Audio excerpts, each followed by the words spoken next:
Welcome to everybody. So glad you're here. So glad to see Shirley. This is exciting. I can't wait to hear it all. And be prepared, WAPA people, WAPistas, to get some messages about what's going on with anthropology and practice. We'll be communicating with you. Okay. Good, thank you. Okay, so I am Martha, and I'm a chair of the program committee, but the way the program committee works is that we take turns hosting these meetings. And I'm really excited to be hosting the first one of the year. Dr. Shirley Fisk contacted us because she's so excited about this particular subject matter and what it really means, not just about fishing, but what it means in the larger view. So Dr. Fisk is a research professor at the University of Maryland, College Park. She's an environmental anthropologist.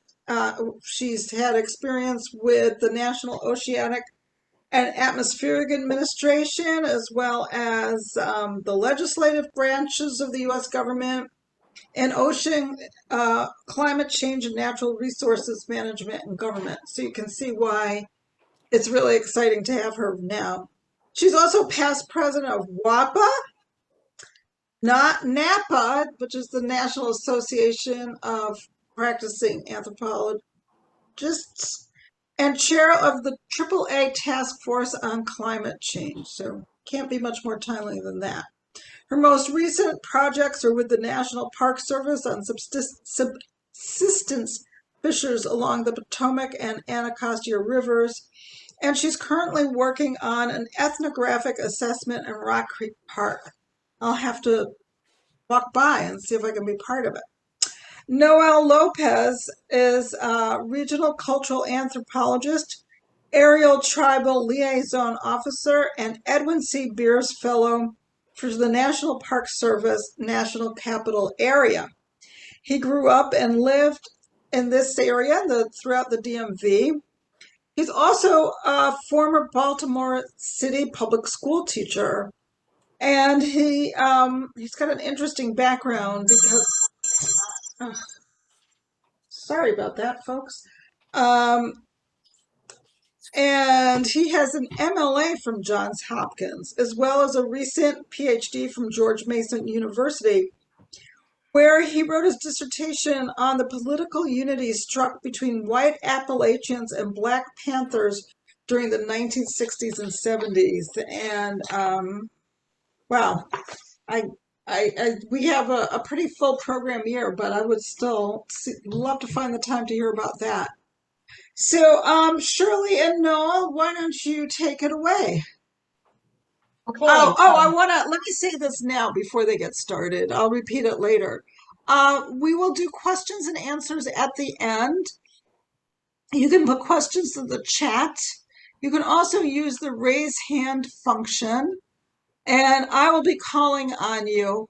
We have a fairly small group, so I'll also scan the gallery to see if there are people raising their hands. So you've got three options: the chat, physically raising your hand, and the raise hand function. But we'll hold questions till the end. Okay, Doctors Fisk and Lopez, would you like to take it away? Yeah, be happy to. Thanks for the introduction, and thank you to WAPA for asking us to do this fall kickoff, the very first one of the season. It's great to be here, and I think Noel, here's Noel. Noel, could you raise your hand? You need a light on your face or something because you're kind of but anyways, yeah, that's better.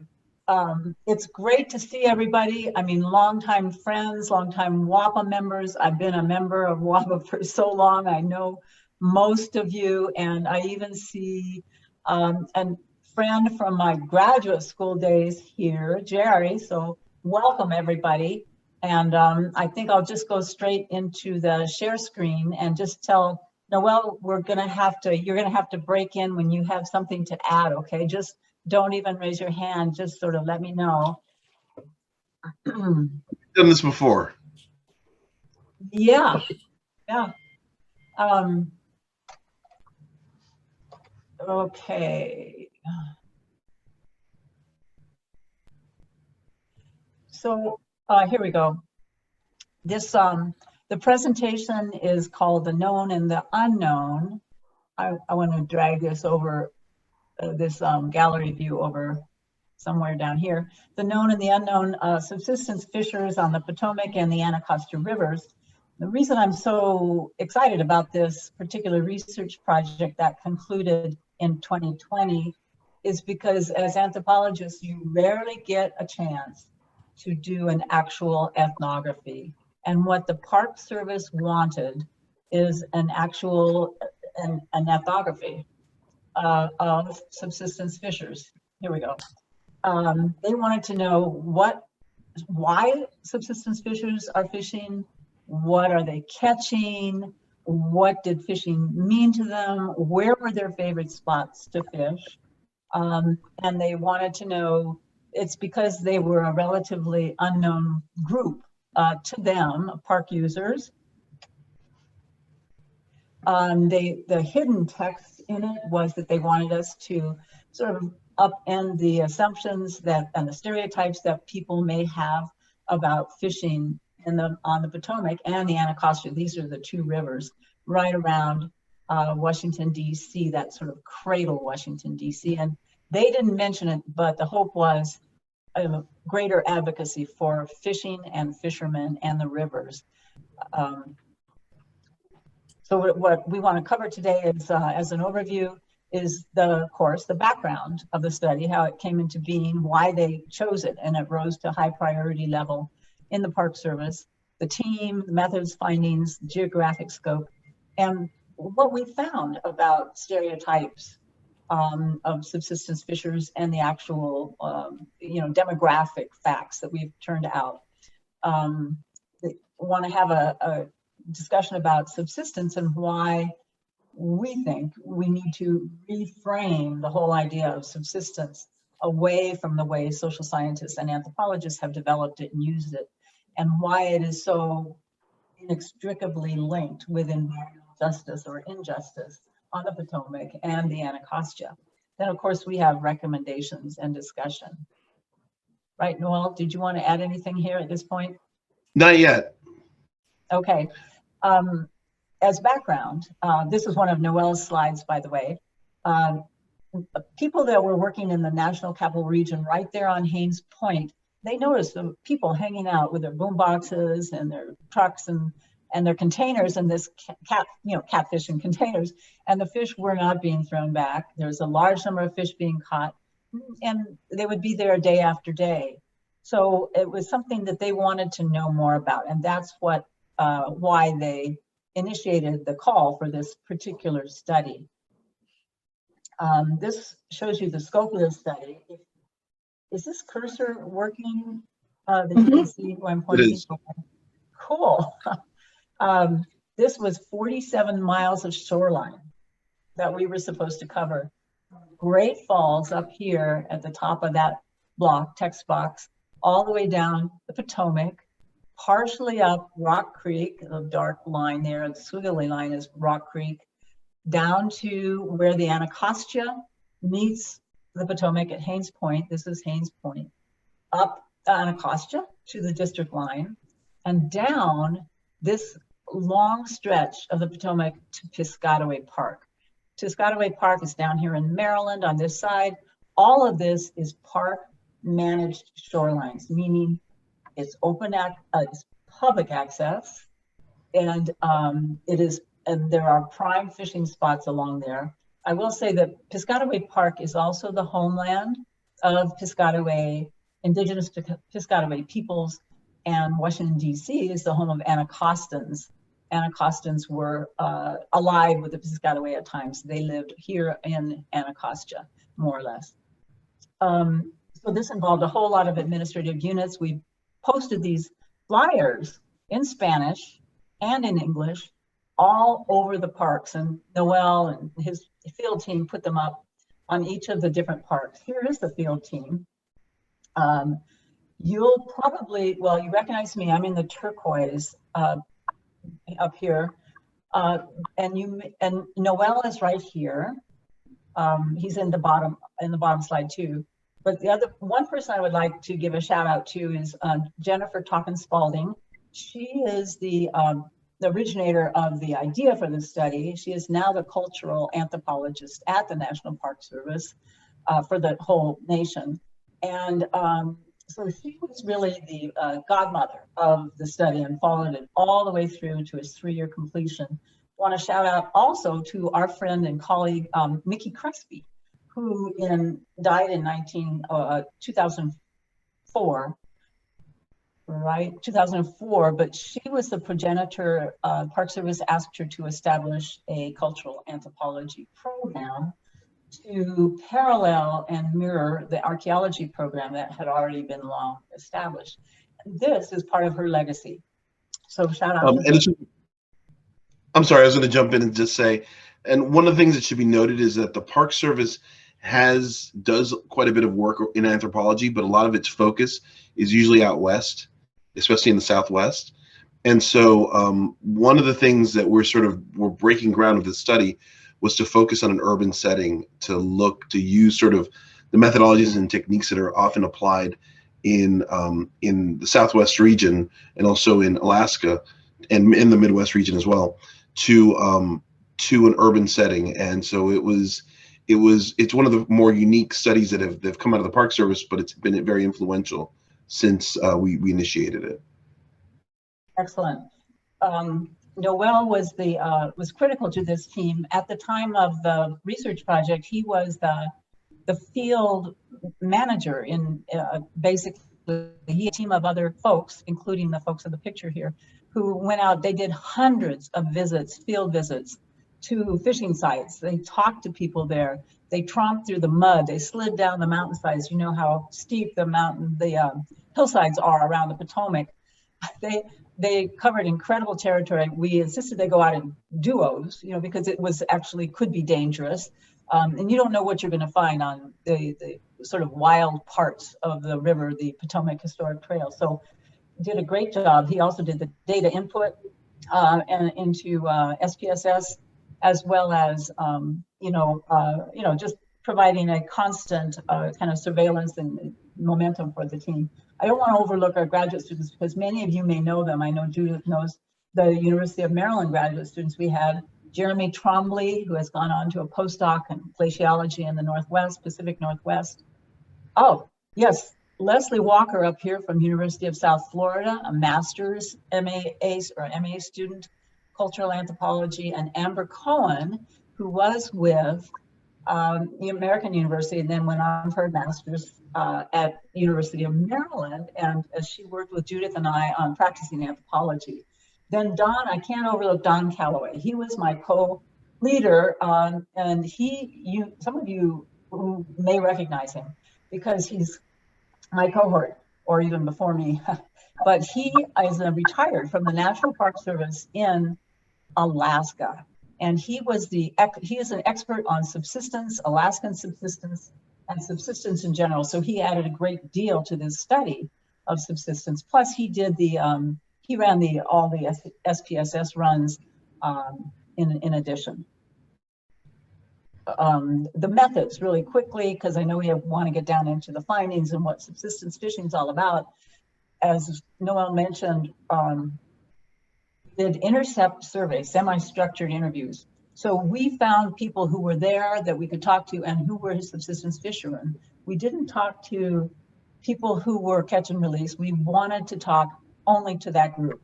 And it was not a random sample, for those of you who care about that, but we did have a sampling frame for the fishing sites themselves. That meant Noel and folks went out Saturdays and Sundays, weekends, Fridays, weekdays, mornings and evenings. So we covered those pretty systematically on the most high intensity fishing sites.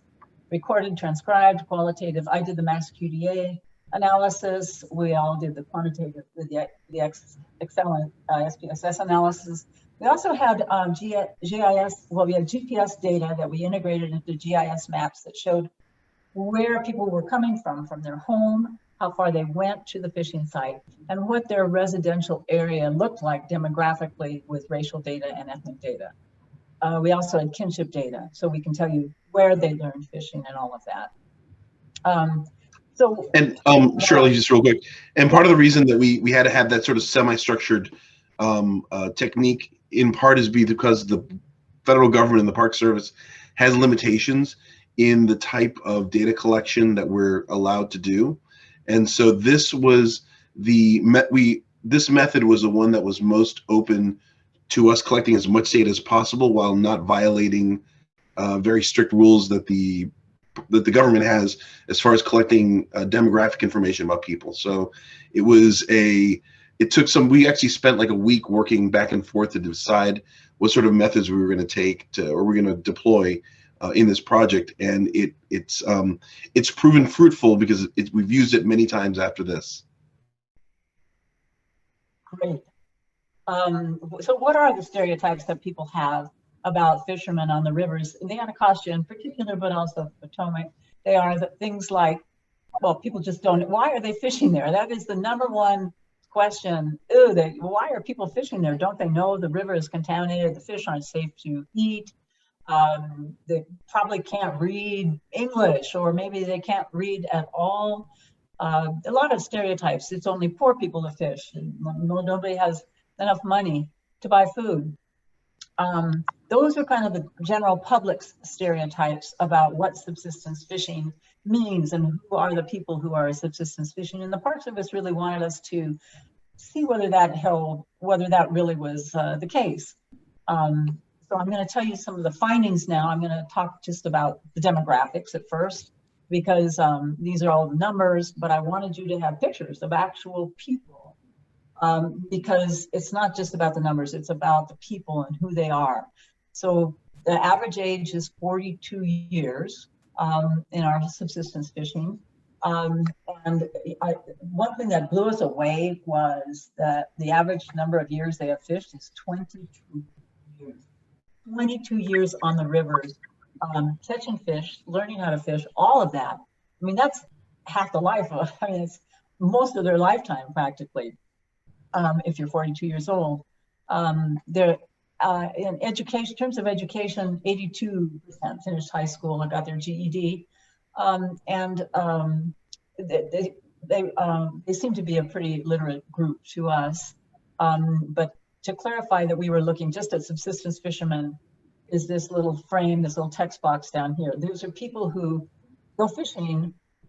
They go fishing to consume or to share or both. They are primarily fishing for food. And that's what people told us. I fish for food. They'd never heard the term subsistence fishermen. They don't use it. They don't describe themselves that way. Here are some more subsistence fishing. There's Mary on the left, and on the right here is Belle. Belle was down at Piscataway Park, and she says, I'm fishing for my mother-in-law. She loves her catfish on Saturday night. So that was like a family thing. They always have catfish on Saturday night. And this man has caught a very nice looking striped bass, striper, high value, highly desirable fish.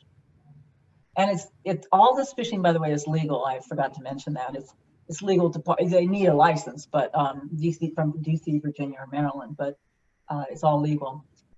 This is upriver on the right. It's upriver from Fletcher's Cove, which is a gorgeous, gorgeous spot right on the river.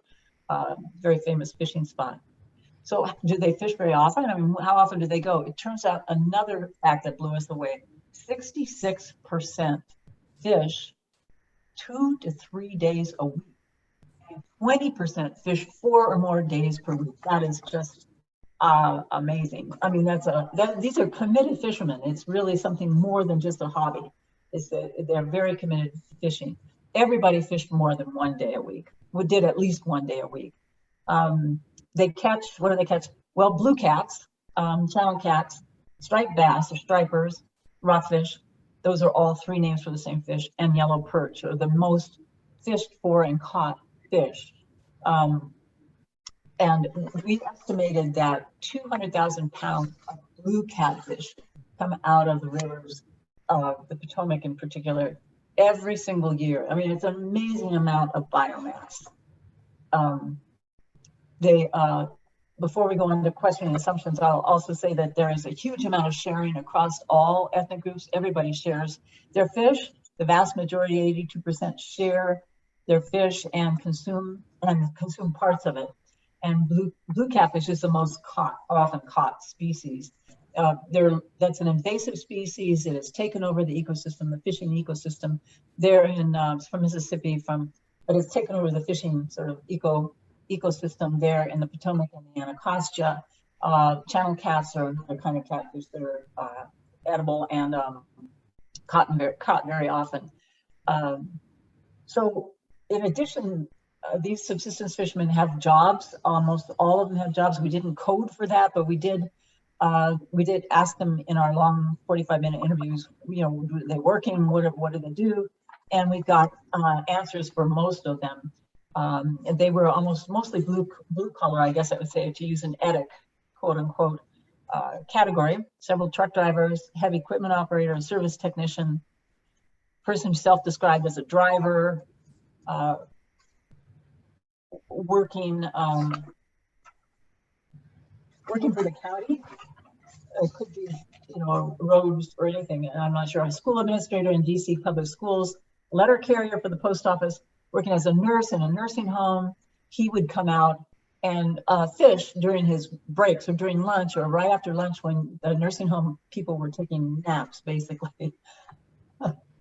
Yeah, I think that was one of the more interesting parts of it was that was the question of access and also opportunity. A lot of people were, using the end of their day, beginning of their day, before work started, at the end of the day when after work ended, to come out to fish and spend hours out here. And we'd often run into the same person more than once, and we'd walk up to them and then realize we'd already interviewed them and had to move on, unfortunately. But they were so frequent that you would see people, you got to know them. And as Shirley said earlier, not only do they fish multiple times a week, they were also fishing year round. So for not all of them, for some of them. And they were, we went out in the coldest day of the year in January, and we found quite a bit of anglers out there. So it was, there's a high intensity amount of fishing that they were engaged in. Absolutely. Yeah, it was amazing. The coldest of winter days, and Noel would be out there, and I didn't put in the picture of the guy who caught a huge catfish in the middle of winter right off of Piscataway Pier. As I mentioned before, almost everybody had high school education. It wasn't a question of literacy. It wasn't a question of just not knowing what's in the rivers or that the fish were. Most of them understood that there were risks to eating the fish. They were aware of fishing advisories, but most of them had either rationalized it or had ways of dealing with the fact that they might have contaminated fish through cooking or other ways. The most common response is, yeah, I know that the fish might not be healthy to eat. So medically, say that you might be interested in this. But they'd say, I haven't gotten sick. I've never gotten sick, and none of my friends have, or nobody I've given fish to has. So why should I worry? You can sort of, and the other people said, you can get cancer by smoking cigarettes. If you eat fish at a reasonable amount, a moderate amount, it's probably no greater risk than going to Burger King, I think was the word, the fast food place of choice that they mentioned.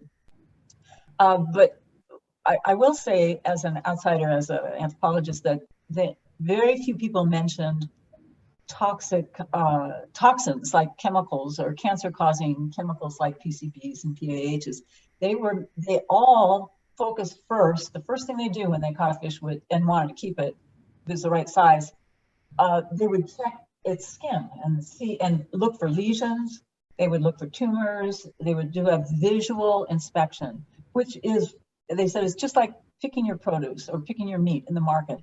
They would check and make sure it looked okay. Of course, that doesn't mean it doesn't have parasites and all that, but they all had rationalizations and strategies, and they had made that decision that since they wanted to fish, they were going to take that risk. Most Hispanics spoke English. They encountered, that is, Noel encountered very few immigrants who needed translation. We did do a few interviews in Spanish and translated them. But just so you know, the background on fish, because everybody always asks us, you know, can you eat fish from the Anacostia? Can you eat fish from the Potomac? And you can. There are advisories posted here, as you see, both in Spanish and in English. And this particular text box is on the back of your fishing license. And you cannot eat 3 fish, right? So there's 3 of them that are totally verboten. And that would be eels, can't eat eels, can't eat carp. And since only 2016, you can't eat rockfish. That's only in the district. This is the district fishing license. And these are mainly for bioaccumulation reasons. They found PCBs in the gills. So I have gills right here in the gills of the rockfish. And so they took it off the list to eat. But you can eat blue catfish, you can eat snakehead, and you can eat white perch, 3 servings a month. I mean, that's at 8 ounces serving. That's their standard serving. 8 ounces a month you can eat without incurring a risk. So I would just point to the 2 clamshell boxes, fried catfish lunch sold at the marina. I have no idea where the catfish comes from, but hopefully not within the district. Well, that's just me speaking. And invasive fish sandwich. So that would be a snakehead sandwich, which you can also eat. And it's more like a tuna. It's I mean, it's more dense like a tuna and it's not flaky like a catfish, but it's considered to be really good eating. I did not get my beer battered snakehead fish on a jalapeno cheddar roll with tomato, lettuce, and lemon mayo. It sounds really good.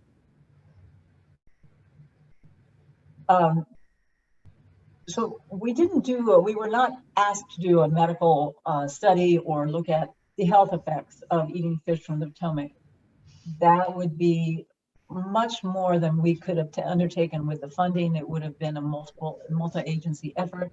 It involves taking the samples of fish and also asking people about their health history, or maybe taking, human. I'm not sure how you would do it, but it was really beyond our scope. So we didn't do a health assessment of people who were with the fishermen, for example. That was clearly off limits for us. Just to clarify that. A subsistence has been an anthropological concept from the 40s and 50s. Stewart and talked about it. It's really critical to Indigenous communities.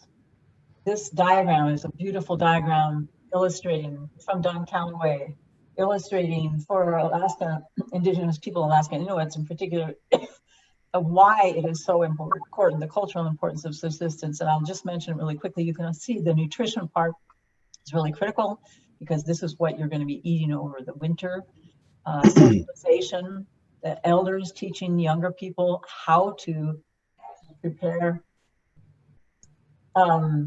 Sharing, very important. It really knits together the tribal group or the group of people through generosity, respect for knowledge, for guidance for elders, self-esteem, and ethical. It is a moral foundation for continuity between the generations. It contributes to significance of place and family and community integrity. That is the pinnacle of subsistence in anthropology, a contemporary Alaskan Indigenous use of subsistence, and it even gets special treatment in Alaska state law because subsistence people have preference in harvesting wildlife, fish and wildlife, over non-natives. just real quickly, I'm going to go over how similar the similar kinds of elements that we have in subsistence fishing on the Potomac among our fishermen here. Huge amount of sharing. 90% are sharing and consuming. And one report that was before ours said that it's basically a huge distribution network right below the surface that is not seen of fish. This is collaboration between two fishermen who didn't know each other, but one of them saw that the other did not have fish. There is incredible passing down of knowledge between fathers and kids, women and kids, grandmothers. Particularly African Americans told us that they would go to visit their grandparents in the summer, and that's where they learned fishing from a grandmother, a great-grandmother, uncles, father, but their parents were up in DC, but they would send the kids down to spend the summer with the grandparents, and that's where a lot of them learned how to fish. They're teaching, and they're teaching their kids and their nephews and their great-grandkids if they have them. It's very much family-oriented. This particular quote tells you kind of the way they think about their fishing and eating. They meaning the subsistence fisher people. My dad had a farm and so on. Everything we ate, you know, fish roe for breakfast, fried fish roe for breakfast. To me, I just saw it as a way of life, and it's just, you know, it's the way we ate. There was always catfish, always fried catfish, rockfish, you know, I mean, we everything, turtle, and we dug for clams. This actually is an elder, Piscataway elder, talking about growing up in southern Maryland, just south of Piscataway Park. It was just what they ate. You know, it's not a particular subsistence term. It's just what they ate. This is a long quote, but he expresses even better than I can even express how subsistence sharing is related to southern rural lifestyles, southern rural homes. Most people from the South were on the edge of poverty, and they knew how to fish because fishing and fish was a source of food. Nobody fished for fun. And he says, I hadn't even heard of catch and release until I got to be a grown man. Nobody caught and released at that particular time when he was growing up. So he says there's a lot of sharing. People would catch fish and give some to the man next door, the barber, 130 perch, and so on. There was no, but I think the critical point here is there was really no fishing for catch and release. That is a recreational kind of a hobby, and it happens a lot on the Potomac and the Anacostia. Largely, you'll see bass boats and bass tournaments on the Potomac. I saw a bass boat go up the Anacostia just in the last 3 years, and that was a big event commented on by the Anacostia Watershed Society when I took the picture, because that means they're finding bass coming up the Anacostia, which hasn't happened in 100 years, I guess. So I guess the point is that we are distinguishing between catch and release fish, which is not real fishing, it's a hobby and done mainly for recreation, and then fishing for food, essentially. This picture says it all about how closely connected subsistence fishing is with environmental justice. These two fishermen sitting right on top of the throne there, that is a sewer outfall into the Potomac. In all truth, it was capped about 30 years ago, but the structure still is there, and it's a perfect spot to go fishing. Again, fishing here on this idyllic setting in the Anacostia, which has basically been polluted for 300 years continuously, particularly from the Navy Yard, shipbuilding and munitions composition or building there at the Navy Yard. There's a Pepco, electric generating plant, landfills, railways, freeways, cement plants, and so on and so on. For the last 200 years, we are just beginning, we meaning the city, the district and the state of Maryland are just beginning to clean it up. This has been the neighborhood park for African Americans for hundreds of years. And it was where under urban relocation in the 50s, 60s, most African Americans from the southwest quadrant of the city and the southeast quadrant were told that their buildings had been, eminent domain condemned, and they were asked to buy places or move to the housing projects in the back, which housing projects in Anacostia. So that became the concentration of African Americans. which exists still today. The cleanup, they were removed, quote unquote. Urban removal is what Blacks called it back then. And to your point, Shirley, early, this quote here basically points out that well, with the one that we were just on, it says that it shows how long the river's been polluted, and the assumptions that people have been based around sort of the type of contamination that happens because of outflows, things like E. coli and bacteria. But there's this sort of, one of the things we found as we were talking, as you mentioned earlier, was that there was sort of a disconnect between the other things like the pollution from Naval Yard that are chemicals that that manifest themselves in the gills or in fatty secretions in the fish. And additionally, to your point, when Frederick Douglass moved to Southeast DC, he was one of the first African Americans to live there.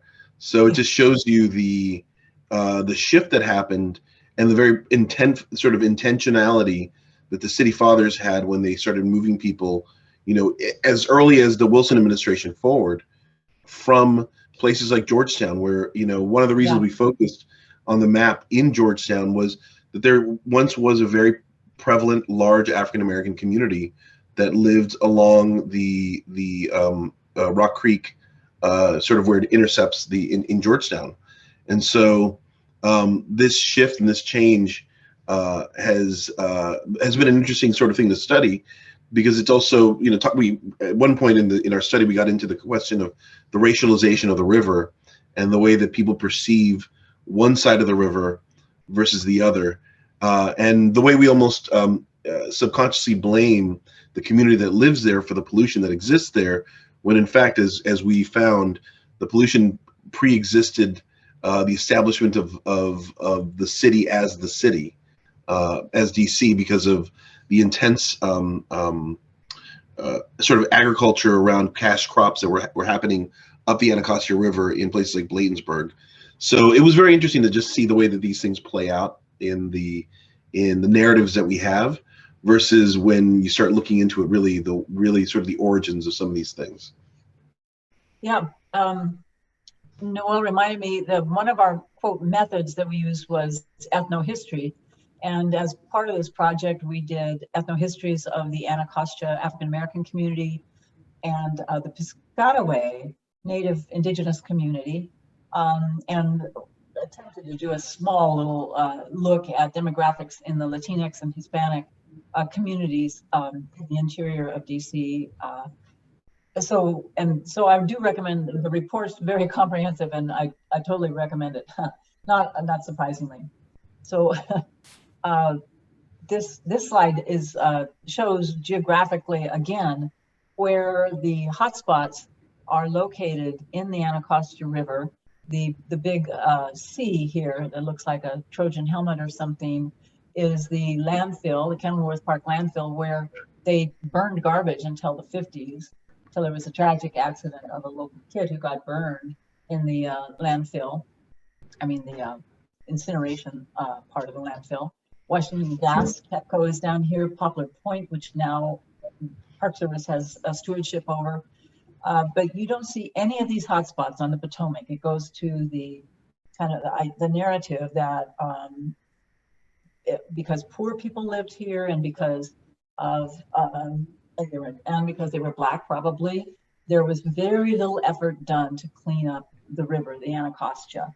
And I recommend it. I was going to just recommend Brett Williams's article on River Runs Through Us. It's an American anthropologist article that she wrote, and we can get the bibliographic citation for you. And Jack Wennerstein's book, Anacostia, The Death and Life of a River, is another really good book on environmental justice and what has actually happened. As well as Chocolate City, which is in great detail, but they don't focus on the Anacostia. I'm sorry, Noel, did you want to add something? No, to the book, The Death and Life of an American River, one of the things that it points out, and I think it's an important sort of historical thing that we should focus on, is that much of the environmental action that happened on the Anacostia River in the 1960s and 70s was originated from African American mothers who were engaging in, well, it started a lot of it was with the landfill and the fires and the death of a couple children who died during a terrible accident that happened there.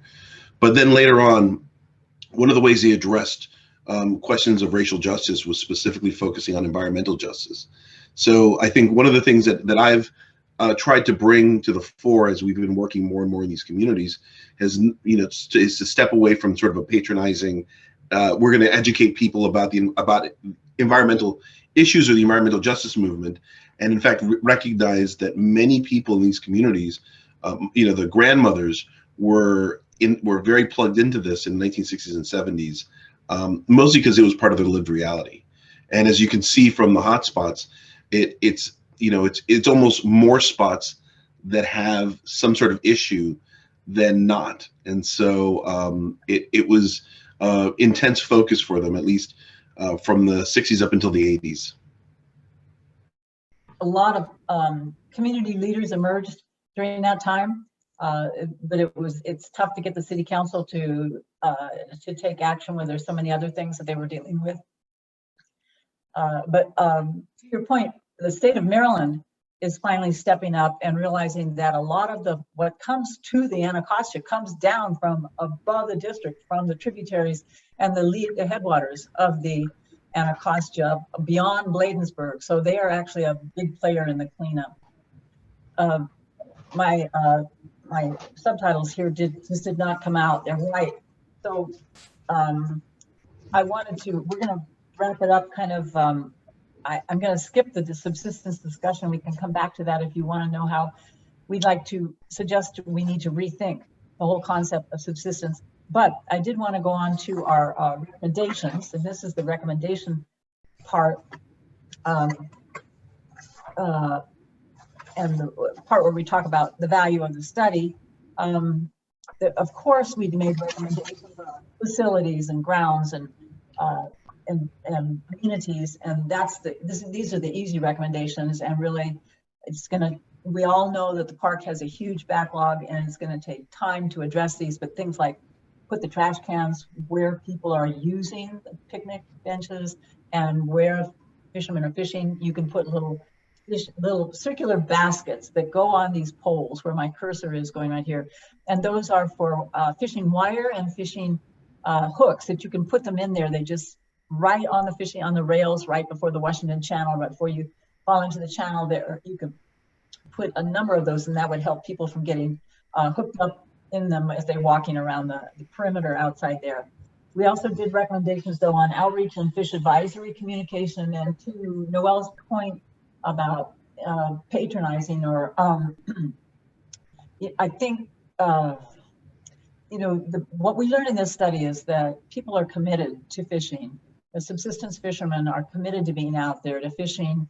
They're not likely to change their behavior if they are told that this is wrong and that they can't eat fish from the river, or they shouldn't eat much fish from the river and they should throw them back. These are people who don't think catch and release is the way that they should be fishing. They want to fish, consume, and share. So once you accept that they're not going to change their behavior, there are ways to communicate with people that might be more palatable or useful in changing the way they think about things. And one way to do that is to talk about cooking and ways of preparation of fish, to eliminate most of the toxins and the fatty parts of the fish. And this can be done and grill rather than deep fry. I know deep fry is a deep-seated Southern tradition, Suzanne, and I know that's the way catfish sounds really good, like especially catfish, chunks, the little chunks that you cut up and then you put them in nuggets batter, and then you deep fry them, and then you got that sweet and the salty. I can't hear you, Suzanne, which is probably a good thing. But anyway, so if somebody, even a contractor for the Park Service, could put a big open air tent out there on a Friday afternoon when that's the most heavily fished, or a Saturday or Sunday, and do like cooking demonstrations. Somebody be out there and just talk about fishing and their favorite cuts of fish, and let people try different things. And also fishermen love to talk about how they cook their catfish, and their striped bass too, but catfish are much more common. They love to talk about how they grill them, how they skin them. And we have some just really scary stories about skinning catfish in the report. But, you know, doing, engaging people on a different level rather than tossing fish back or don't take the fish home might be a better way to engage them. And I think that sounds like fun, actually. We did other kind of suggestions about the advisory and the signage about fishermen want something that's clear and just grabs you. Like, for example, instead of having just a text, have a big word that says cancer in red and a slash through cancer, and then explain that some fish may have toxins that contain cancer-causing cancer, period. Well, think about it in different ways. You could even use focus group with fishermen, but I frankly don't see that quite happening unless you go out to the fishing site and there's a lot of people there and you can get a good kind of conversation going in the back and forth, because yeah, I've listened to all of our fishing interviews, and there is a lot of very graphic back and forth, which is just the way fishermen are when they're out there. Yeah. I was going to say, one of the things we did note was that many anglers were happy to share their techniques and what they do and how they do it. And we pointed out that one of the things that could be done is to work with some of the more established fixtures on the shore, who tend to be the ones who help out or who suggest different techniques to fish, that they could actually serve as sort of informational nodes that can contribute information to the community overall. Because clearly there was a lot of, you know, at first we thought that there was more maybe friction over where to fish or who, you know, secrets. But the reality is that everyone was happy to share and people were very open. And since there was so much frequency of certain people, it just became clear that if we worked with them directly, they could pass out information for us, and, you know, do it of a more organic way to sort of get information out there for the community. Yeah, there's a natural social structure there. You're right. There's no way to, you know, you don't want to use licenses to access people or their addresses and stuff. You want to use what the actual social structure is and what the opportunities are. So that's what Noah is talking about. And as our last set of recommendations, we talked about advocacy and engagement and how to engage the fishermen in a little bit more of a way, a little bit better way. One of the main complaints about the fishermen in this particular area that you're looking at here in the background, this is from Anacostia Park, looking over towards the DC southeast waterfront, southeast and southwest waterfront. The fishermen said, you know, I went to my favorite fishing spot and there was a big fence up there and I couldn't get in there and it was closed. And so that's one of their greatest annoyances. I think the Park Service needs to do a better job reaching out and reaching to those fishermen. It could be through the natural leaders there that he's mentioning, or the people who are always there that look like they're always catching fish. But the Park Service needs to do a better job of saying and letting them know when things are going to be closed, and guess about how long. This entire waterfront here has gone up in the last 5-10 years, and all of that has been systematically, parts of it closed down. That used to be prime fishing area where fishermen could get right down to the river. If you go to the right here, it's Pennsylvania Avenue. Underneath Pennsylvania Avenue is one of the few remaining open spots where a fisherman on the southeast and southwest side can get to the river. The fishermen want to, and they could be on advisory groups. Fishermen didn't know that the Park Service was going to close Buzzards Point, which was a small marina where they could get down to the river. They had a small number of boats, and some of them were houseboats, some of them were just small, 26-foot sailboats, maybe a powerboat or two, but they closed that. Park Service did without including fishermen on the advisory group. It's very hard to reach fishermen. They don't have an organization of Anacostia fishermen, for example. And fishing licenses are given out without keeping track of who they go to. So the DC government doesn't have a list of fishermen. You just buy your fishing license and sign that you'll use it responsibly. I mean, I bought mine, or I didn't have to buy mine because I was over 60. But if you're over 18 and under 60, you need a fishing license. Anyways, there's certain ways we thought you could do a better job of communicating and involving and engaging with fishermen. And the bottom line is these rivers are high intensity fishing spots for the public that is not necessarily the upper middle class. It's the middle class, maybe a middle class and perhaps lower in terms of economics. So this is where the Park Service did a good job. It's always nice to recognize that. This was on the Piscataway Pier, and there's Belle over there fishing, but also there is the park ranger who's out there with his rod and reel. Clearly, you know, it's clear that it's legal. It's clear that you're welcome to fish here. It's clear that he thinks the fish are good to, I don't know if he takes them home. She's going to take them home. You can see her cart right there, the left, the red cart. But he's, I don't know whether he's taking home, but at least it's, you know, he's fishing and loves and would love to talk with you about fish. You can see this little poster in the background about invasive species.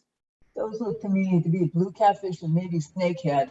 And those are the two big invasive species that they would like to fish out of the waters. They are basically saying if you catch them, take them out of the water.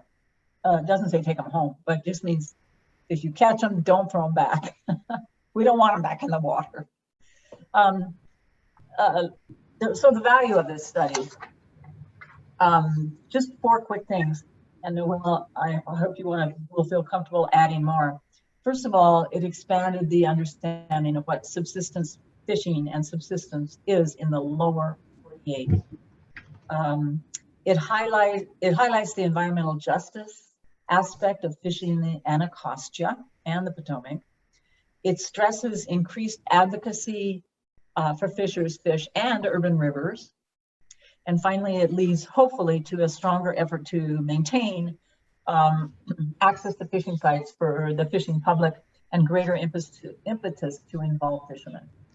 And it was a very exciting study, especially when we got it all done. And we did a whole series of briefings for the different units of the Park Service up on George Washington Parkway. We did it in Anacostia. We did it all over. So was really pleased with the reception. And it's proven to have been used, you know, since then till now. We've had several different instances of using the study to help guide decisions on where to, you know, the Anacostia Park right now is undergoing some changes to some park structures. They were going to close off a pier for a while, but they wanted to sort of to think through what the effect would be for anglers. So knowing that that was a high intensity location, they were able to sort of open up another space for anglers to get to. When it came to closing another location near Piscataway Park, they also used the study to sort of make the decisions of where to sort of spend their energies or time to make sure that this community of intense anglers, fishing people were still thought of.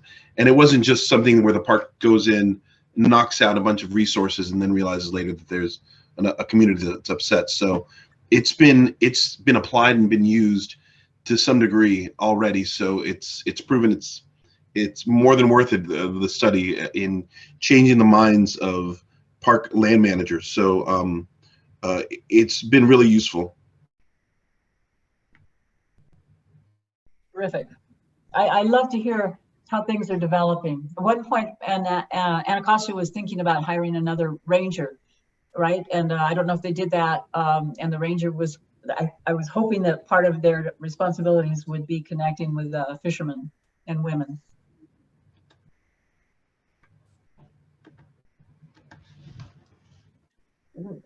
Any reactions or comments or that people might have? Or questions for Noelle and me? We have questions in the chat. If you want to, or do you want to just take questions very specific to your last? We've got several questions. That's up to you. All I right. don't know. What do you think, Noel? Yeah, absolutely. I think that there's some, I've sort of have been answering some questions here and there, but I think it's good for us to like engage in them because there's some very thoughtful questions here. Okay. So, and maybe we can get rid of the screen share if you're done with it. Sure. The first question comes from Kathleen Crane, and she wants to know how the National Park Service will use the findings. Well, And oh, can I just say one more thing? When I sure. say your name, if you know, sometimes when you put things in chat, it's a little telegraphic. If you want to jump in and clarify your question, go ahead. Go ahead. No, that was, but Sure. So far there's two different ways that they've used the finding. Some of it is with planning, which is a department that sort of thinks through when we do any changes, modifications to a park. The study has been helpful in thinking through what that planning process is and making sure that they're engaging with anglers. One of the things that Shirley sort of brought up at the beginning was that this is a community that was, for as visible as they may have been, completely invisible to the Park Service in the way that they were thinking about these spaces. So the Park Service was engaging with their parks, thinking there are these subsistence fish, I mean, not subsistence, catch and release fishers who are doing this for fun. And they, you know, Right. completely blotted out everyone else who was doing any fishing. And they started realizing through observation that there might be something else there. So one of the things that the Park Service has done is to realize that they need to engage with people directly on the waterfront, not just put up a sign, because that's really been the way that we've dealt with everything, has just been putting up signs that say, go here, go there. And most people are ignoring the signs, or in fact, even using the signs to designate where they should be fishing, because they assume if someone's telling you not to do it there, that's got to be the good spot. And then the other way is, you know, this is an ethnographic study. And one of the things we've been able to identify is how these resources are important to community groups. So it's highlighted to the Park Service the way that very specific community groups in the DC area or communities in the DC area have an association with the resources that they manage. And up until that point, they would acknowledge that there are many different people coming through their park, but there really was nothing that was showing them who was coming here and for what reasons. So it really sort of changed the perspective of who stakeholders are in their parks as well. okay. Patricia Ensworth wants to know if there are any spokespersons for this community who interact with local government representatives. Let's see, Pat, which entities are you talking about, or why did I mention those? I think the answer is probably no, but I'm not sure. Well, there's Dennis Chestnut, who's with Groundworks Anacostia. Yeah. There is Trey. Trey with River Keepers, Anacostia. The River Keepers.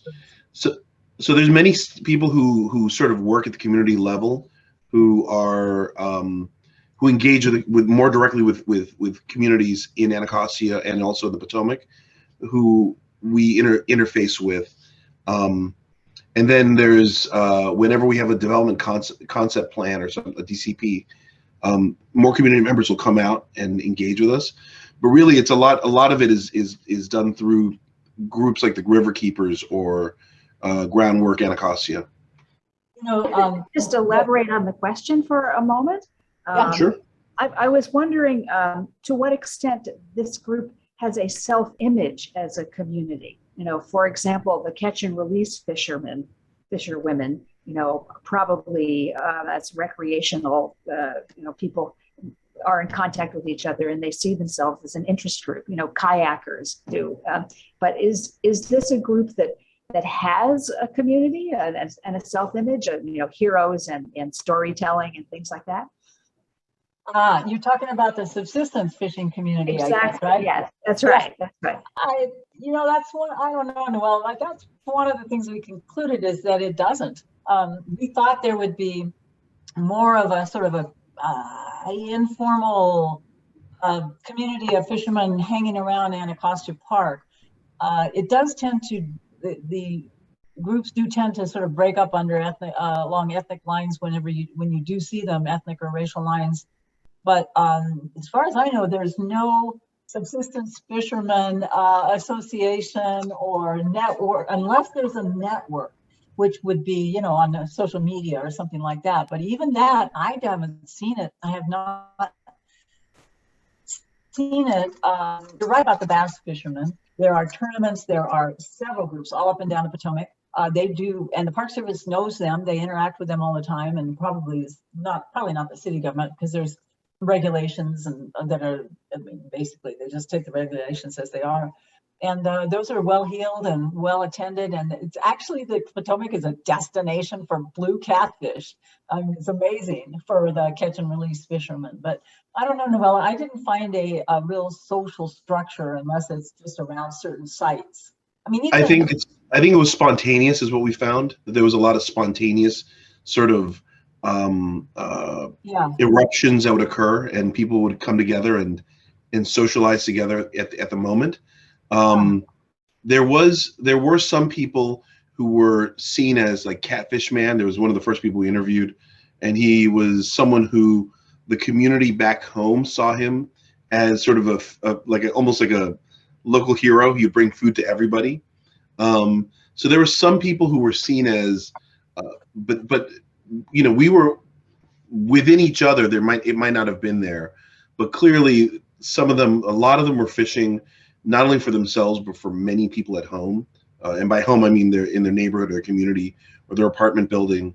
And so, you know, those were the ones who, when you were talking to them, there was more of a sense of sort of a social structure that was part of this thing. And as, you know, part of the interviews that we did, so part of the interviewing process was to find out the extent of how far these fish, you know, one catfish would travel to how many other people it would go to. And clearly they had, you know, they were known as sort of the person who could get you fish. And there were a few people who we even interviewed who didn't even eat the fish, but because they were so good at catching catfish, people would ask them, hey, do you mind catching for tomorrow or something? And they would catch. I mean, it was staggering the amount of fish that they were getting. Yeah. I remember one interview where the fisherman said, you know, I catch a lot of perch, and I live in a senior complex, meaning not a senior, where a lot of seniors live. And he says, I take all my fish back there and give them to the seniors back there, and they love them. They say the perch are so sweet. So he was a perch fisherman. He was targeting perch, but he's one of the few. And that's you pan fry perch. You just do the whole fish, just the whole thing, because they're usually not that much bigger than about that. You know what perch look like, little sunfish type fish. But there were definitely cultural traditions that they were carrying on. And that was one of the interesting things, because we did ask people about their food preparation. We did ask people about, you know, the way that they clean the fish and the way that they would prepare the fish. And so there was a lot of traditional, or there was a lot of things that they either learned. And the thing was interesting is that it was 50-50 sometimes. Sometimes it would be, you know, I looked this up online and I found it on YouTube. And other times it was, this is what my grandmother, this is the way we've done it for years. We pour milk or vinegar to get rid of the wild taste, they would always say. And so there would be these different things that they were doing. So clearly it was, you know, informed by their culture, but on the ground, most of the time it was just spontaneous sort of little communities that were popping up everywhere. So we asked them, we wanted to know what kind of sharing went on in with other organizations or within their family. Like we asked them, do you usually share fish with the church for a fish fry? Or not many people did actually take their caught fish and share them with people they didn't know, like a church or cookout or something like that. But a lot of people did at least go to one family event a year, usually around 4th of July or during the summer, or Labor Day, or an anniversary. And it was pretty much African Americans and Hispanics that did that. not too many white people or Anglo people, excuse me, not too many Anglo people went to family events and shared their fish there. It was kind of interesting, but yeah. Shirley, there's a question here that goes back to what you're saying. It's the next question. This is from Ed. It says, I wanted to ask about fishing derbies, cooking festivals, and other celebrations of skills. In places where I've lived and worked, people for whom fishing is a livelihood like to get together and appreciate the skill and knowledge involved as reflected in a derby or contest. Did you encounter any such events or activities in the course of your work? And I was going to say that one of the ones that we did encounter was snakehead fishing in Fletcher's Boathouse. It's Fletcher's Boathouse, snakehead, and bass. there was another fish that they caught before snakehead. But yeah, talk about that one. Yeah, that was definitely a place where we found that it would have annually a fish fry, and there was sort of a competition for catching fish. So yeah, but not everywhere. I mean, I think that the other places there might have been some contests. I know that there was one near Haynes Point. I forgot where. It might have been in the Tidal Basin for perch. Was it perch or it's a fish that no one likes to eat? It might have been not perch. I forgot what fish it was, but it's the one that sometimes can be. It's the same thing as a goldfish and carp. Carp. It was carp. So there was there are some intense carp fishing derbies, but oh yeah, many of these people. One of the places I think that where they would celebrate skill, which disappeared, was at Virgo's fish shop, because people would take their big catches out to Virgo's, which used to be on the wharf, and would have the people who worked there clean the fish for them. So instead of them spending their time and energy cleaning the fish, they would go there. They caught quite a bit, and they would show them off. It's not the same thing as a celebration or a derby, but it was something that people, we observed, and we spent some time at. I don't think we included it as part of the study, but before they took down Virgo's fish shop, we spent some time there. We observed people bringing in the fish and getting it cleaned, and them showing off what they were catching. So there was definitely that, and I mean, and then also everyone's got cell phones, so everyone would share. One thing they would show off would be pointing out the fish that they one time caught, and they would regale us with how much it would weigh, and we wouldn't believe it, and then everyone would whip their phones out and say, like, take a look at this, and it was some 50-pound catfish or something crazy. There's a definite pride in being able to catch just two things. There's a definite pride in being able to catch a big catfish, and just two things. One is the carp fishing. It's forbidden to eat. You're not supposed to eat carp. So these carp tournaments or these carp competitions that Noelle is mentioning, they would be in Haynes Point, and usually I think on the channel side, that is the Washington Channel side of Haynes Point. And I caught two. I didn't catch. I met two fishermen that were carp fishing, and they caught gigantic carp. They had 20 poles out, and these poles had little bells and whistles so that you could tell when somebody was tugging. And they were so proud of the fish they posted immediately on social media. So there is that kind of social networking competition through social media. But the other thing is, Ed, I don't know if you've ever been to Fletcher's Boathouse. Totally worth going down there. There is a wide grassy spot with picnic tables, and it's got fish. We've got grills there where you can grill. It looks perfectly on the Potomac, over the calm Potomac, right just there north of Georgetown. It has a fish. You can get your bait there. It has a bait shop. You can rent a bicycle there, buy a hat. You can get bait. And the guy who's the dock master, quote unquote dock master, the guy who runs the boathouse, is a longtime fixture in DC, and he put on these fish fries. He was the one that organized the annual fish fries every year, where everybody would bring in their, now it's snakehead, but before that it was, I want to say walleye or it was some other large scale fish. But that's the only one, like I was saying, that's the only one that I know that was actually organized. It was advertised on social media. He's the concessioner now for the National Park Service. He worked at Fletcher's Boathouse before it was taken over by the Park Service, basically. I know that you had your hand up.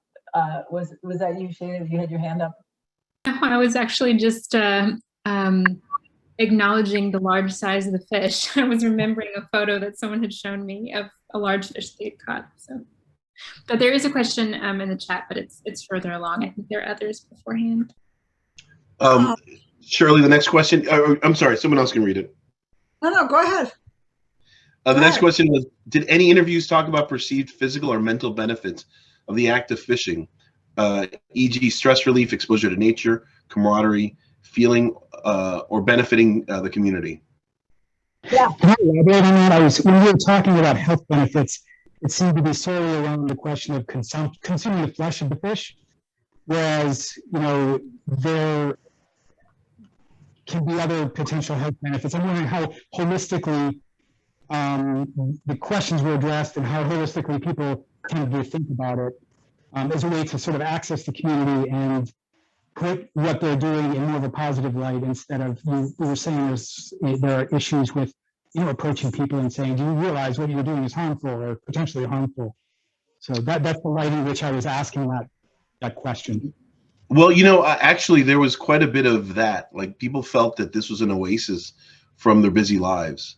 Some people felt that we had a wide range. We had of people sort of talking about the way that that Zen-like, they would refer to it, or meditative.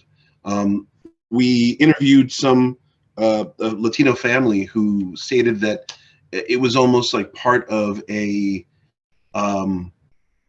sort of holistic Christian view of the world to fish. And I think that was one of we interviewed that family at Haynes Point, and it was like a father, son, mother, and two daughters who were fishing, and they viewed fishing as they saw it as part of being engaged with nature and God's creation, and this is a natural thing to be out there. And so there was quite a bit of different things. Some people just felt that it was just a way of getting away, like being in the middle of the city and all the craziness that's around them, and then here's something that lets them just focus in and slow life down. So there was a lot of positivity with that they were viewing. That was one of our questions.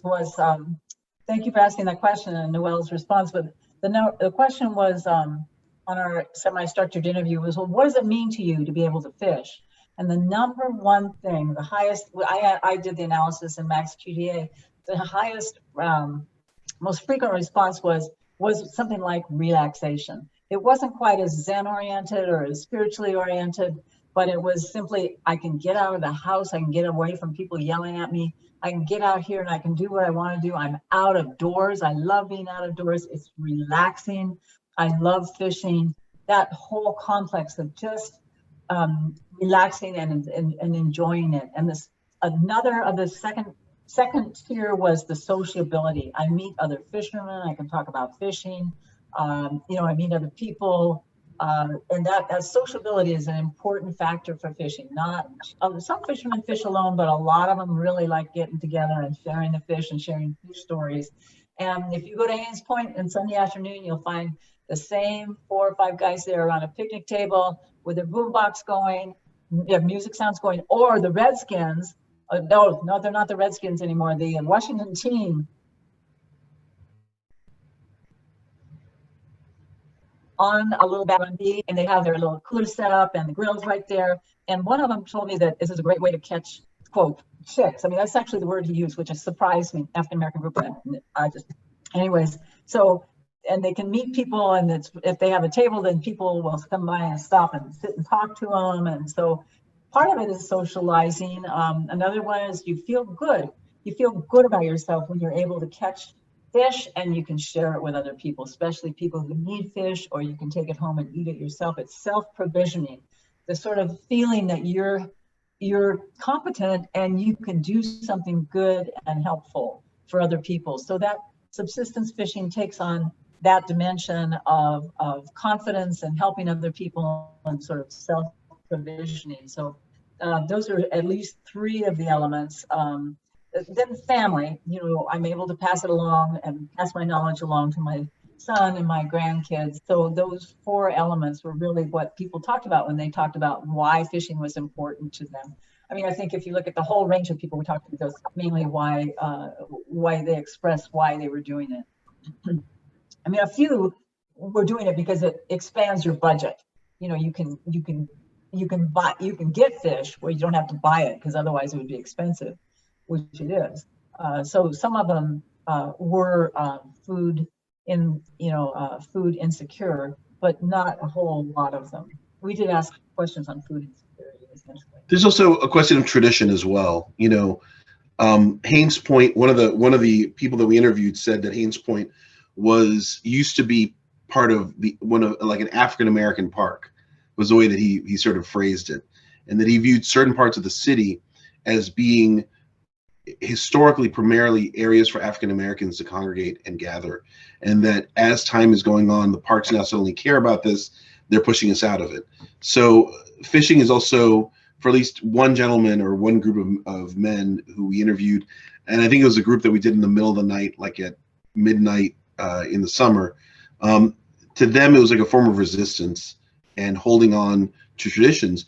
And to Shirley's point of them, quote unquote, picking up chicks at Haynes Point, you know, back in the 60s and 70s, Haynes Point was the place that, you know, on a Sunday when the football team was playing, people would go out to hang out, especially African Americans would go out to hang out at Haynes Point and would take their cars around and then find locations to sort of park and sit and enjoy themselves.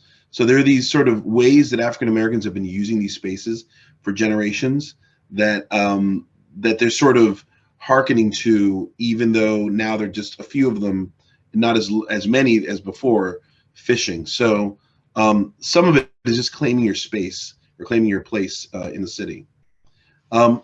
Shirley, the next question says, I take it not everyone in this population fishes. So fishing could be seen as individual or family entertainment?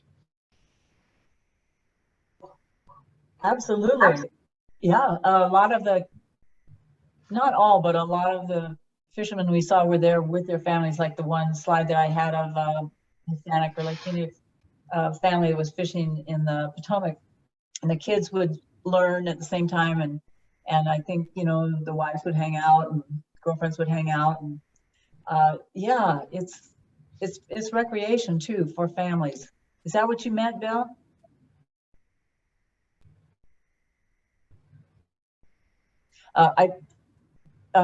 Did you want to expand on that, Noel? Did I sort of answer the question?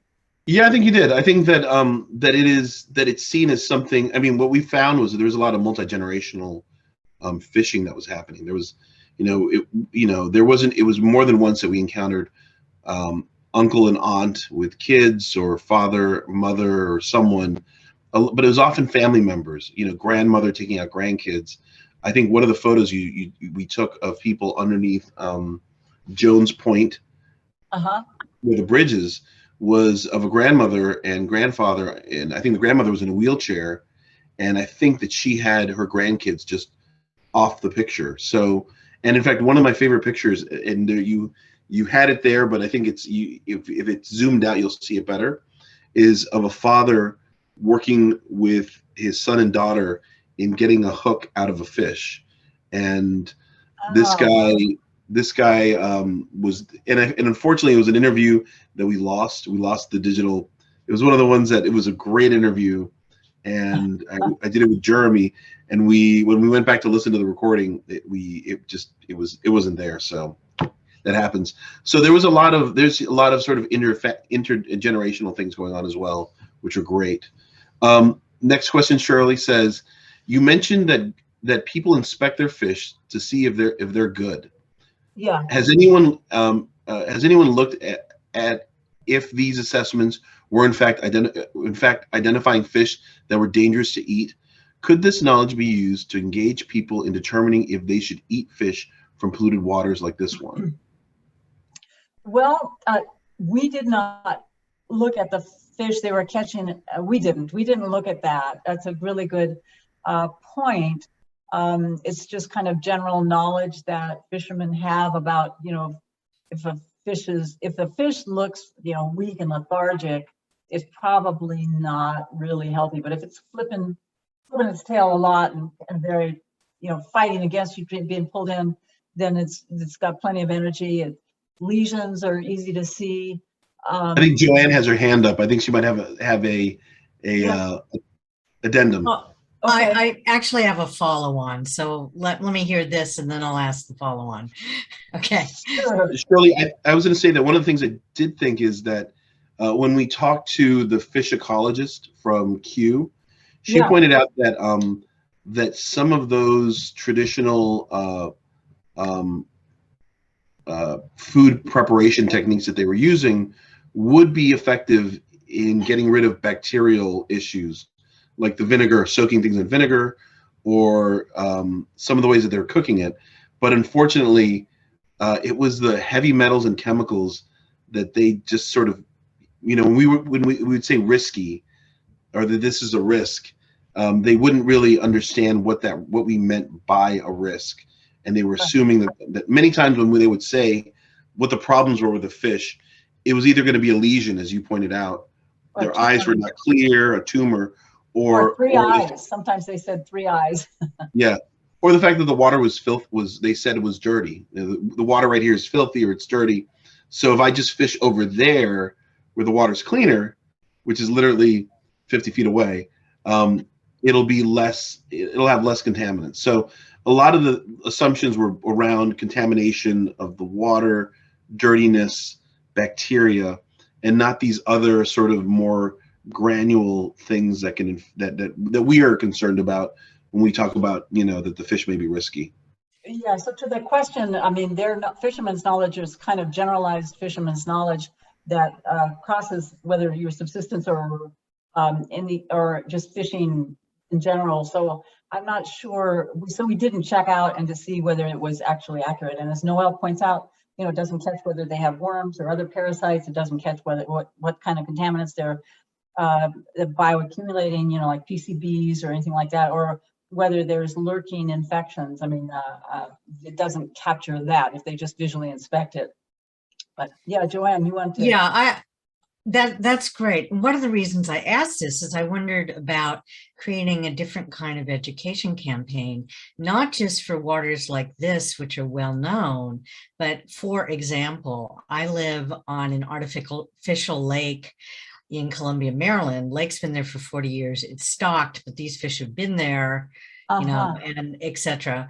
And this is the runoff for all of the chemicals and whatever from every yard, and nobody is doing anything to clean it up. So as I walk around this lake every day, I see fisher people that look very much in terms of demographics and behavior and etc., like the folks you're talking about.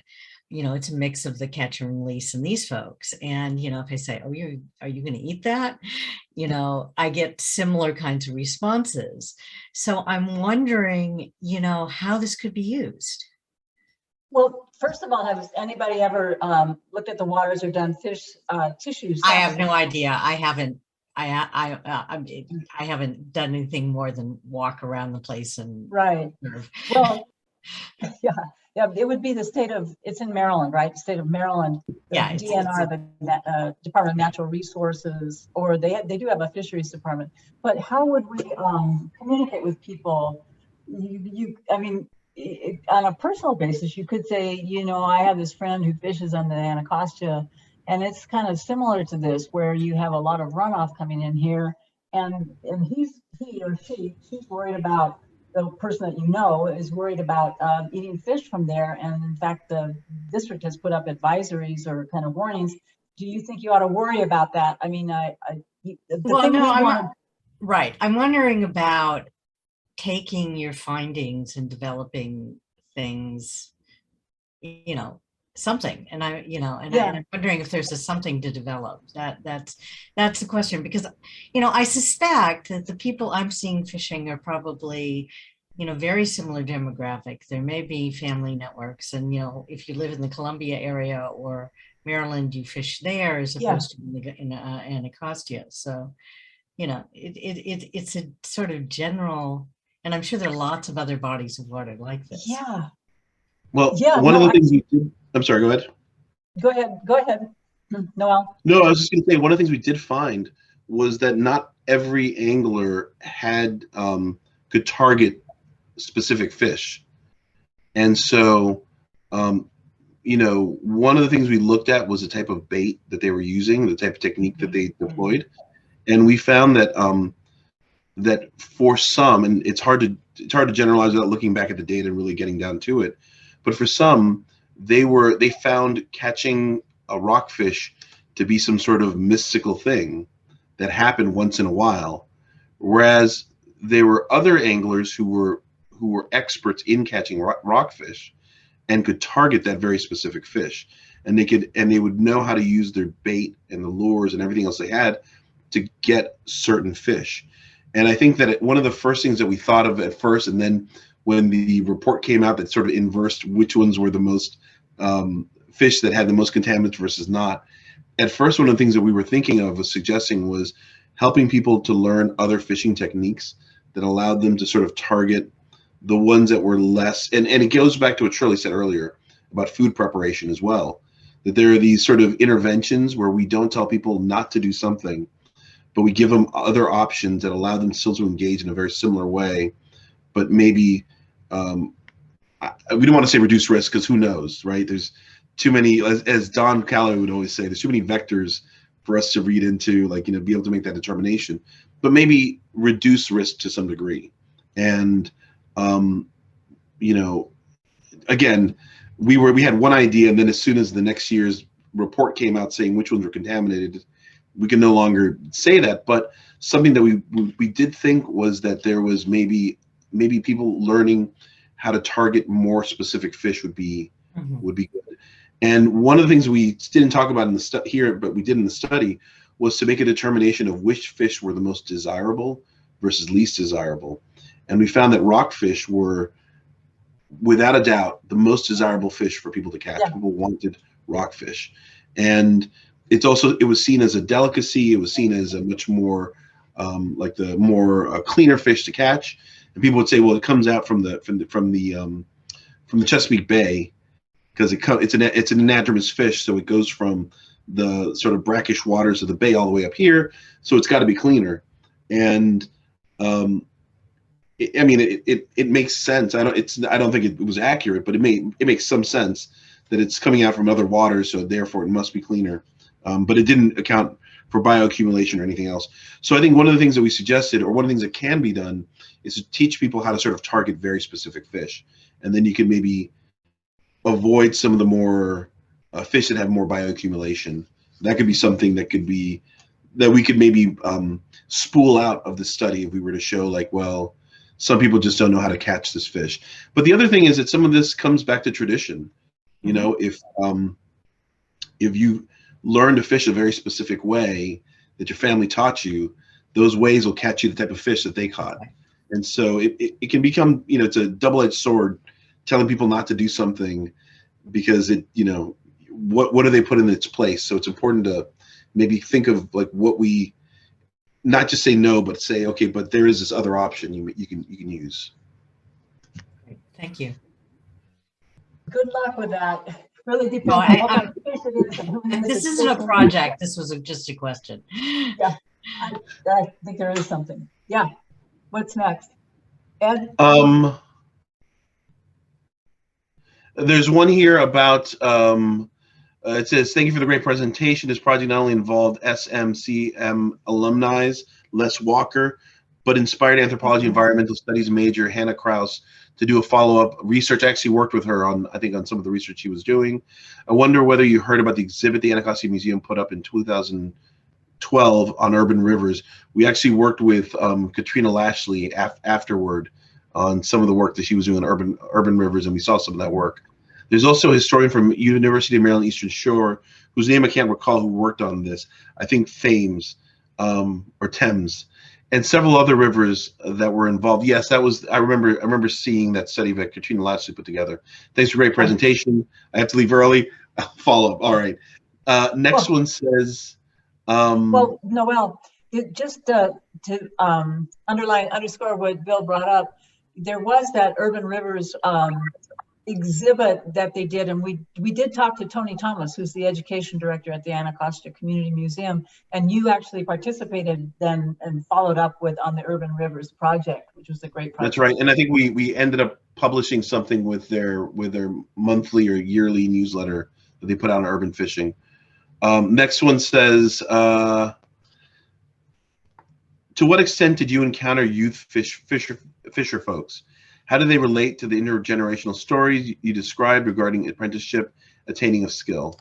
There was quite a bit of youth fisher folk that we encountered. I think there was a, Shirley, do you remember the age range that we encountered? Yeah, I don't have the yeah, I can take a look at my my copy of the report. I don't have it in front of me, but there were kids as young as, I'd say, 18 who were fishing, but they were few and far between, and they were usually students. They were students at local colleges. St. Mary's, is it St. Mary's? I know there's a St. Mary's in down in Maryland, but this is just across the river. Oh my God. Well, and Georgetown University, and we found a student who was on break from classes that was along the C&O Canal, who was fishing from American University. And the other ones that were even younger were with families. They were with their families, and their dad was teaching them to fish and stuff like that. But dedicated subsistence fishermen, where they were taking them home, I don't remember the younger ones so much. Yeah, that was a key thing to anything that we were doing here, is that they had to be someone who was either consuming the fish right there or taking it home to consume. And so, not to say that I mean, some people were walking to the location, but many of the interviewees that we found who were catching all these fish and taking them home required either someone bringing them there, so someone drove them to the waterfront, or they were driving themselves. And so I can only imagine what it would be like to carry 50 or 60 pounds of catfish on the Metro bus. But I think that probably dissuaded a lot of people from carrying it with them. But that's not to say that it didn't happen. We did see people who were walking in, but many of them used the parking lots and or had a friend who would drive them there and drop them off and then come pick them up.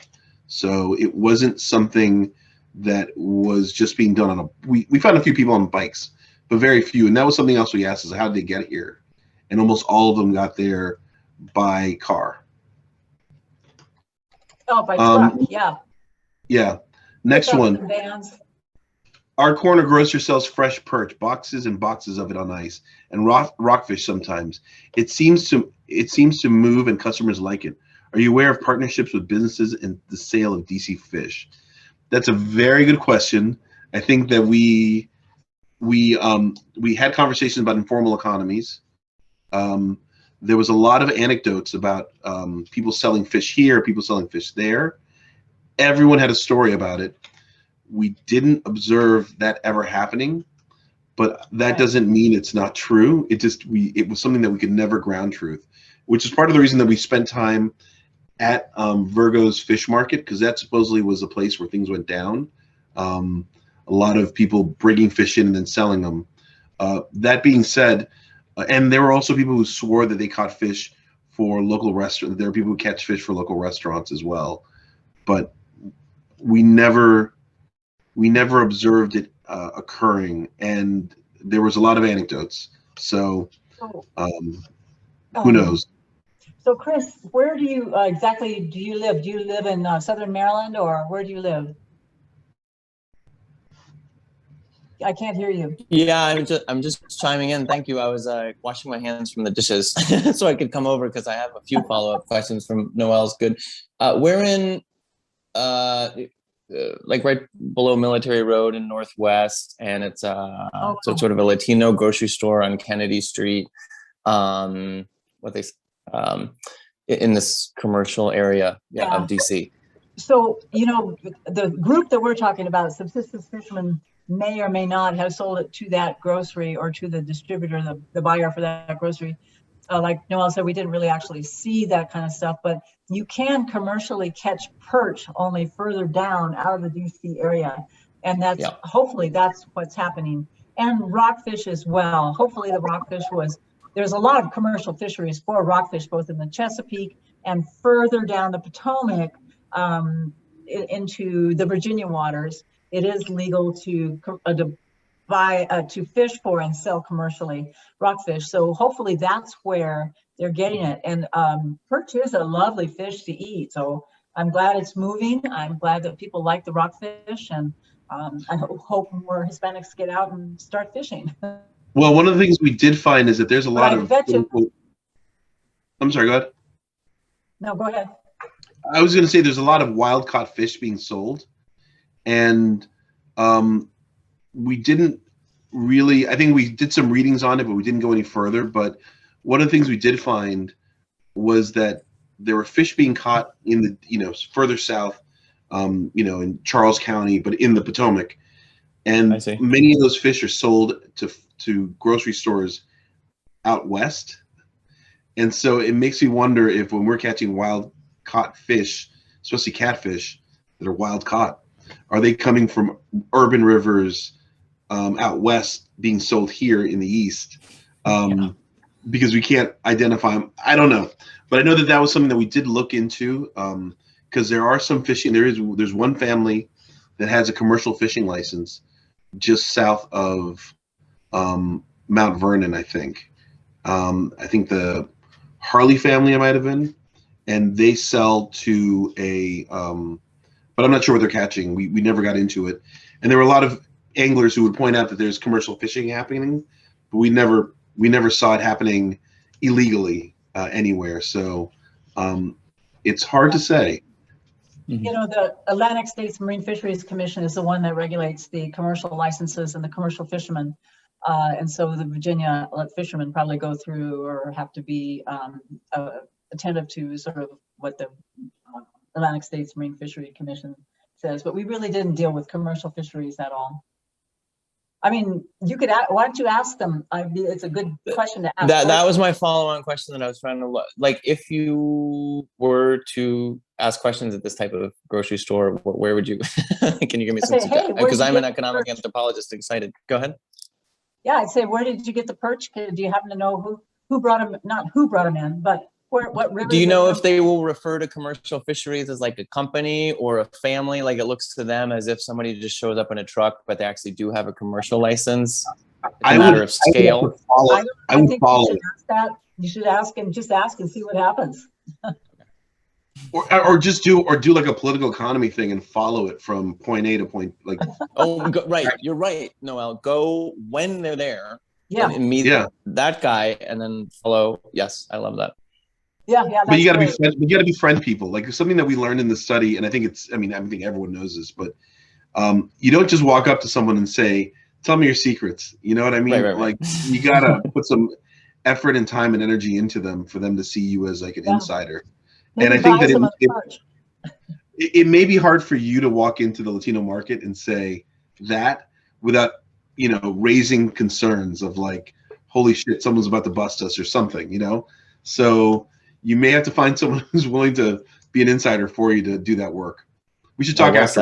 I'll go back to methods I've used before. Well said. Great. We have another question. It says, where's your corner grocer? that's another one. Did anyone comment on sharing vis-a-vis resource limitations or mention methods to preserve fish for later consumption? In some places, fishers like to fill a second freezer with perch or other schooling fish when they hit a school, and then gorge on them later in a fish fry. Yeah, we definitely saw that. We found one gentleman who is fishing out of Piscataway, up here there probably, who says, I fill my freezer with catfish, not necessarily perch, but with catfish. And then he says, I can all winter long. I mean, I don't have to worry about what I'm going to eat. So people do second freezers, and he had one. Or he filled it, another one filled up his freezer for his wedding reception, his own wedding reception. He says, I don't have to buy fish from the in-laws. I'm going to have my own freezer, and we're going to have our own fish. I mean, so that's, again, going to the value of provisioning yourself. And, he was showing his skills. The question, I didn't phrase it really well, I think. It was sort of the inverse of that. So in some places, people have a lot of resources in order to preserve their fish, but it sounds like the sharing is something that was very common. Did anyone say, I share because I can't freeze all this stuff, so therefore I give it out, I give it out to people in my community? Or was the motivation, in other words, was that a motivation for some of the sharing, or was there a motivation for sharing the tradition and the community building and the family and that kind of stuff? It's a mixture of all that. It was I catch way too much fish, I can't eat it all. I share with as many people as possible. Yeah. A lot of the share, in fact, much of the sharing happens on the right there. There may be sometimes we observed more than once a person who might have been food insecure coming up to someone and saying, hey, do you mind giving me some fish? And they'll just hand over. Sometimes they'll clean it for them, sometimes they won't. There's one quote that we have of someone saying, I'll share it, but I'm not going to clean it. Like that, it's way too much work. But often we found people just right then and there sharing with other people and giving it out and saying, hey, do you want fish? I think that once you get your fill, and considering the amount of fish that they're catching, you would get the fill very quickly. Sharing is definitely one way to sort of deal with how much you can maximize the amount of fish you're catching. And then the other thing was that some people were catching. There were some very specific things that we never observed it. We did see some videos of it happening, which was people catching shad, which sort of school and come up the river in these enormous sort of silver waves, and they were using laundry baskets, dipping them into the Potomac and catching a whole thing. And I remember we were at Roach's Run over by the National Airport, and the Uber drivers were all sort of showing us videos of people catching it that way. We never saw it happen, but so I'm assuming that if you're catching that much catfish, that much shad, you'll be able to, cook. You could plank some of them or smoke them, but at some point you got to give that away because it's too much. There's no way you can consume that much. And Noel, we never saw any, right? Because it is forbidden in DC waters to catch shad. They're considered overfished by the Atlantic Fisheries Marine Commission, basically, Atlantic States. So yeah, we never saw anybody fishing for shad, but that is amazing. They showed you the actual video of people fishing for shad with laundry baskets. Yeah. Next one says, did you encounter any Real Brothers Fish House as another commercial cleaning preparation site? No, we didn't. But I'll look into Real Brothers. I don't know how long they've been around. I know that Virgo. I'm not sure where they are either. We didn't. They're really. We didn't go in. I don't think we knew where it was. Yeah, I think it's off of. Well, it used to be. I think it closed, and I'm trying to figure out why. So I was curious to know if you had encountered that place as a place where folks went to get fish cleaned. But I think it's the highway. Old Indian Head Highway, I think. Oh, yeah, no. that would make perfect sense. It would, yeah. And we did. There's a lot of fishing down there. Yeah, a lot of people fishing out off of Indian Head Highway down towards the water, and we didn't. We just did not explore the ones that were not right on the water where we could get access.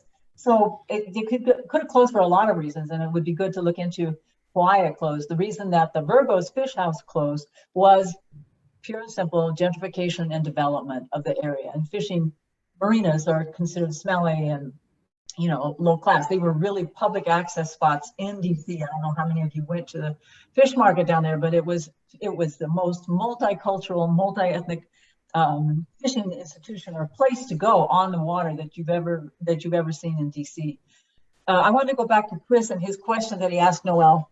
And it was because I think what he's getting at is why it's important to rethink the whole concept of subsistence fishing and turn it on its head. Why did people share their fish? That's a great question.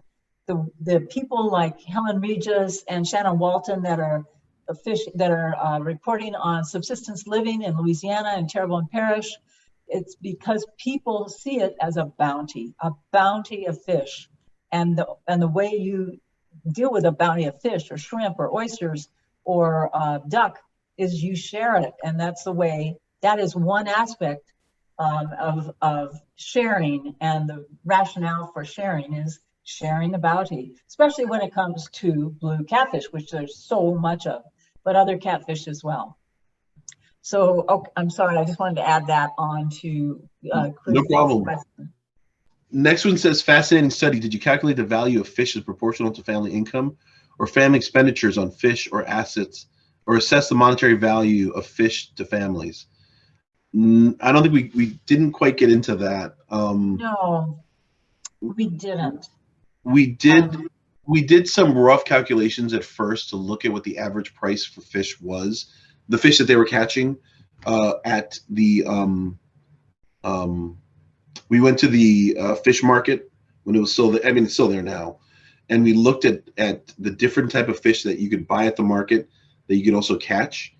And we looked at the price to make a determination of, like, which one is the most high valued fish versus, as far as expenses concerned. But we didn't do anything more than that. We didn't really look into income or anything. I think we did ask a couple questions about the expense of their gear that they had and how much they were spending on bait and lure. And sometimes we found that they were spending more money on lure than what the fish would cost per. I think because, like, some of them they were buying shrimp in, like, with a cocktail sauce in the middle and getting rid of the cocktail sauce and then putting it on a hook. And the price for that shrimp would have probably been more than the value of the fish they were catching, but they like to do it that way. That's the way they did it, and So the next one, thank you, Chris. You got the name of the grocery where they sell the fresh perch, and the actual address. That's terrific. Everybody can see it there. The Tropomark Grocery is 607 Kennedy Street Northwest. That's great. We're looking forward to hearing your follow-up and your kind of very surreptitious sort of inquiries and befriending people, and you're buying fish, and you can do a perch fish fry for us next time. Me too. I will follow up with you both. Thank you. Having the small kids is a benefit I didn't have doing my own field work. Yeah, so we'll see true. if that can help be an in. Especially since they love it so much, and you can say, well, the kids want to know where, what rivers, because they want to go there, they want to see them, and all this stuff. Exactly. Kids are great. They are extremely bony. It's very hard. Go ahead. Are they super bony? The perch, I think the way that people mostly fry them is just really head on with the bones and everything. How do you fix them, Chris? It's really hard to take all the bones out for the 4 and the 6-year-old, but they love it so much that they're willing to be patient. Oh, okay. And once you get a good handle on the spine, basically all of them really do come up. And the grocers are great because they leave the head on for dramatic effect, and also because we really like the meat from the cheeks, and it grills well that way too, with the head on, sort of handle it, and then they clean it right there as well. So it's the full fish, but we just get the fillets. They scale it and clean it in the grocery store. And my son always asks, why aren't they also boning it for us? And I say, because it's basically impossible. There are so many bones, and they're in there so tight that you really do have to wait to grill it and cook it and let the meat get soft before you pull out the bones as easily. Sort of like a trout. It comes out once you cook it. Yeah, the backbone and the ribs. Yeah. I think we have one more question, and it was to add to Craig's question. Besides sharing, did you also see trading of fish, particularly when fishers typically know methods to catch one or two types of fish, but not others? Yes. But one of the things we did notice was that some fish were more likely to be traded than others. No one willingly would trade or give away striped bass. And when we looked at how far the striped bass would go as far as being given away, striped bass would stay within the family and would never break outside of, like, the sort of mother, father's children and parents. Beyond that, no one would ever share or trade it anywhere beyond that. But with the catfish, that was the most highly traded fish of all, and people would go far beyond the extended family to just random people that they would give away. And it's also because you can't swing a catfish without hitting more catfish in the Potomac. So there's so many catfish. It's hard to really get your mind around how many catfish we have. But when you see people out there fishing and you see the amount, the sheer numbers that they're pulling out of the river, you see why people are happy to give it away. It's like dandelions. We saw Kenilworth Gardens. One of our first field visits. We went to Kenilworth Gardens, and you know how the water of the Anacostia meanders around through those gardens and the Kenilworth Park area. And in one of these little bayous, we came across a small group of Hispanic, probably Salvadorian fishermen, and they were catching fish with hand line and bait, some kind of bait that was easy to find, I'm sure, and putting the fish in little plastic bags. I mean, it was that low capital, that much of it's a very low capital fisherman fishing and very artisanal. And I'm sure that they were taking these home to eat, and they were catfish. And Noelle learned some other fishing techniques that were pretty interesting with bottles in the fences. Also, I think a Salvadorian technique. Yeah, I think that was one of the more interesting things, was seeing people bring, I mean, catfish is a common fish everywhere in the Americas and probably throughout the world. In fact, I'm pretty certain throughout the world as well. Yeah. And so people are, one of the things we saw was a lot of Central Americans using very traditional Central American sort of fishing techniques. There was a couple people we saw with nets, which are legal, but doing net fishing. But then something that we saw quite a bit was people would take their water bottles and would put some line on it and a hook. They'd cast it out and reel it in by hand, and then they would use a water bottle and shove it into the fences, so they could have several lines going at the same time. And once they saw that water bottle crunching and moving, they'd grab it and reel the fish right in. So it was innovative. There's a lot of innovation that was happening out there. So I think I forgot to tell you the ethnic breakdown in our sample. I think I did mention that 60% or 57% were African American, but 15 and 14%, the other two biggest groups were Anglo and Hispanic, largely Salvadorians, because that's the largest immigrant group from Middle and South America, a Latinx group that is here in DC. But 9% were Asian, and every single one of those ethnicities were familiar with catfish, bagre in Spanish, and the Vietnamese, and the Filipinos, who were our biggest proportion of our Asian sample, also fished and enjoyed catfish a great deal. So catfish is a well-loved fish, as much as Anglos, and especially Anglos from the northeast of the United States, or even the West, go, catfish, they're bottom feeders, but they are a well-loved fish from the South, as Suzanne is gesturing. I think that's all the questions we have. Well, I wanted to thank everybody for their interesting questions and insights and ideas. And yeah, really thank you so much. And I do want to get this information out. So, and to tell people about the study and our findings and get other people's input onto their findings. And so WAPA is really, thank you so much for giving us the opportunity. And just like Joanne was saying, something can be made of this. And I just am looking for that network of people and interest to sort of do that together. Noelle. Yeah, I wanted to thank everyone, and specifically Shirley, who was instrumental in really guiding the study and giving us some real grounding. One of the great things about Shirley was anytime I would go off on some sort of esoteric tangent that was not grounded in what we were doing, she'd be very quick to say, wait, let's look at what's in front of us and what people are saying. And I think really one of the great things about it was, oftentimes we're doing studies in the same places over and over again. And so it was good to sort of get just invested in communities in such a way that everyone starts recognizing you when you go to another event. So it's a great thing of doing this sort of work in our local region, is that you start interacting with diverse groups that you normally would intersect with.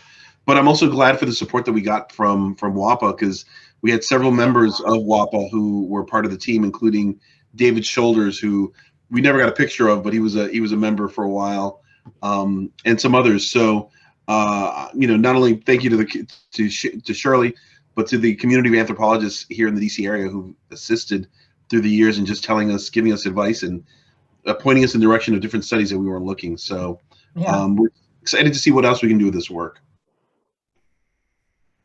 Wow. Well, thank you so much. This was really great. It was the kind of anthropology that I think many of us love, real ethnographic work and work that also has a purpose. So thank you so much. I want to say that next month will also be very exciting. On October 6th, we're going to have an evaluation extravaganza. We're going to have a panel of 4 evaluation anthropologists. Actually, one I think is a public health person who is not an anthropologist, which I think will be nice to have that complementarity. So please join us again. But I know it's weird to clap on Zoom, but I love this. And from the comments that we saw in the chat, I know that other people did too. Suzanne, do you have any final comments? No, just thank you. It's so wonderful. And I really like catfish. But you have to be careful. Some catfish have a very muddy taste. My daughter doesn't eat the catfish in New Orleans these days. So you have to be a connoisseur of catfish. Anyway, this was great. I'm sorry I joined the meeting very late, but I just wanted to make a comment. My Gabrielle Tayak, her son is my next door neighbor here in Tacoma Park, Tacoma, DC. Really? And you talk about communities, the Native American community is still very strong right around here. Well, speaking on this issue, I don't know if everyone knows this, but Billy Tayak passed away last Monday. Yeah. Oh, and so he was a chief of the Piscataway Indian tribe and or nation. One band. Yeah. So he just passed away. His funeral was just yesterday. So he'll be sorely missed. Yeah.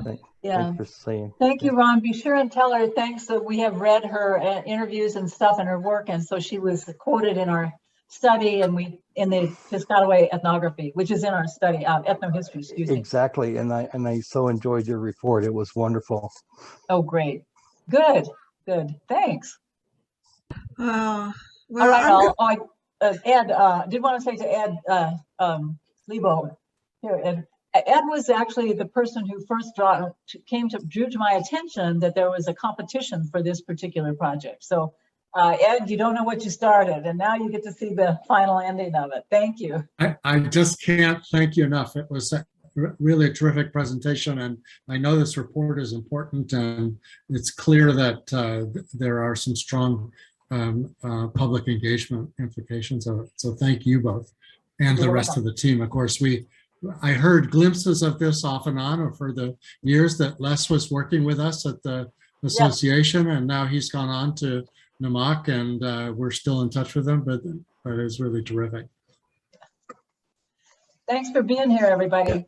Well, I'm going to do a Zoom applause. Take care. Bye. Bye, everyone. See you October 6th. Good to meet you and to see Thanks old for friends. a wonderful presentation. Thank you. Bye.